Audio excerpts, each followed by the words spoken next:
2 years since COVID-19 was first reported in the U.S. Now, with 1 million lives lost nationwide, scientists and health officials are still learning about its long-term effects on the many more who've survived. Hundreds of thousands of Americans are so-called COVID long haulers, some battling crippling symptoms well after their diagnosis. Broadway conductor Joel Fram is one of those long haulers. You might remember we spoke to Joel last month about the support that he was getting to help with his symptoms. And Joel and Dr. David Petrino, the director of the Rehabilitation Innovation for Mount Sinai Health System, are both joining me live now to talk more about this. And Dr. Petrino, I want to start with you. Your team has treated thousands of long-haul COVID patients. What has your experience been, and what do you think is unusual about how this has all unfolded from when you started until now? Yeah, I mean, I think that the biggest challenge here has been that we have an entirely new chronic condition that is causing severe disability in actually millions of Americans and tens of millions of people worldwide. And there's been so little of a response initially to allow people who are struggling with these symptoms to access adequate care, and we need to move fast to improve that. Now, according to the Journal of the American Medical Association, 10 to 30% of Americans who get COVID experience these kind of long-term symptoms. So can you just briefly explain what long-term COVID is and what some of the more common symptoms are? Yeah, absolutely. We think about long COVID as something that we would call an infection-associated chronic illness. So we don't quite understand the underlying cause that is causing all of these long-term symptoms, but it leaves individuals who had an acute COVID event with extreme persistent fatigue, something we call post-exertional malaise, which is a worsening of symptoms after exertion, cognitive impairments, heart issues, lung issues, and also a number of other very personalized symptoms. At last count, we were tracking over 200 symptoms affecting 10 different organ systems. And I know these effects can get pretty serious, debilitating. Joel, I want to go to you on that. When did you realize that you were experiencing these symptoms post-COVID, and what were they? So I came down with COVID in March of 2020, and it took about 3 weeks for me to get over that initial bout of COVID. And then for about a month, I actually felt like I was getting better. I was doing yoga, I was doing an aerobic exercise plan. But I remember it was a 28-day exercise plan, and on day 26, all of a sudden, it was like someone flipped a switch. My body just could not get through the first 5 minutes of the aerobic exercise. And I remember having to just lay my head down on my kitchen table. The fatigue was crushing. So for me, in the next couple months, the fatigue was really bad. I developed ocular migraine in my left eye. My joints would swell up, and I would also get breathless doing very normal things like walking up the stairs, from the subway. So it was really scary because I thought I was done with COVID, and I realized fairly quickly that these symptoms were persistent. And not only were they persistent, but they were really interfering with my day-to-day activities. I know it's been a very long journey for you to get to where you are now. One, how long did it take to connect the dots that this was long COVID that was affecting you? And what was the process of rehabilitation like? Well, in many ways, I am very, very fortunate. My father was a doctor, my sister is a cardiologist, so I actually had access to medical knowledge. Also, I am pretty strong in terms of patient self-advocacy, so I was doing the research myself.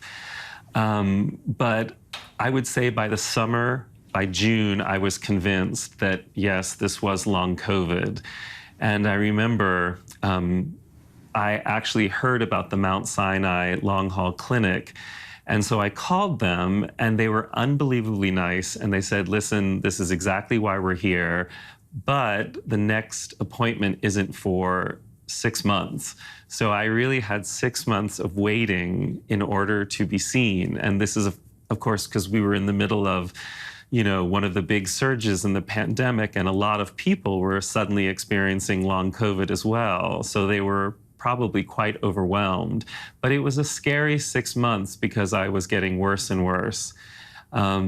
And when I was at the clinic, I was very fortunate to see many specialists.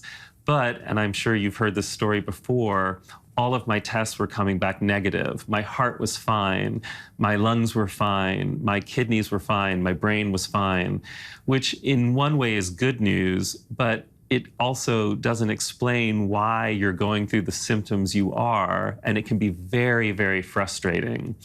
And so I was feeling at a dead end. And I think the one thing that people don't talk about enough in long COVID is the mental health issues that arise when you're facing what could be a chronic disease with really no known cure. So I would say that finding Dr. Petrino's clinic, where there was definitely a protocol for aerobic rehabilitation, was the start of my getting better. And how difficult that would be when you're searching for answers and you just can't find them. Dr. Petrino, why do some symptoms eventually improve for some COVID long haulers and not others? And how do vaccines factor into all of this? Yeah, it's a great question. So, I'm so proud and happy that we were able to help Joel, and we've been able to help hundreds of patients that are similar to Joel. I think we need to understand that long COVID is very likely many different conditions.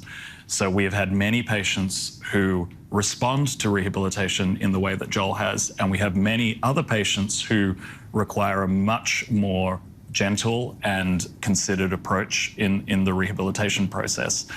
And so really the big thing that we're struggling with right now is a lack of an understanding of the underlying cause of long COVID, and that's where we need a lot of research efforts right now. So how do vaccines factor in? Does that improve someone's care? What do long COVIDers have to consider on that front? And what happens if someone like Joel gets COVID again? Yeah, these are all great questions. Right now, as we're trying to study the effects of the vaccine on long COVID, there doesn't appear to be a solid understanding of whether or not vaccines will prevent individuals from getting long COVID. There's two variables at play.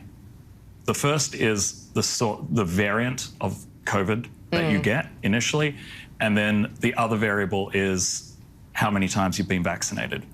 So right now we're seeing long COVID rates generally drop off, but we're not sure if it's because of the vaccination or because of the variant type. So these are things we need to understand better. But very glad to hear that you are seeing that tapering off. Yes, we're really relieved about that, but I still need to stress we're talking about, still 5 to 10% of people getting long COVID after an acute infection, which when we look at the numbers in the United States, that is enormous. Yes, still a lot of people. All right, Dr. David Petrino, Joel, thank you both. And Joel, I know you're not 100% yet, but great to see you doing so well. Congrats on the Tony nominations, and excited to see you in action on Broadway in The Company. Thank you. Hi, everyone. George Stephanopoulos here. Thanks for checking out the ABC News YouTube channel. If you'd like to get more videos, show highlights, and watch live event coverage, click on the right over here to subscribe to our channel. And don't forget to download the ABC News app for breaking news alerts. Thanks for watching.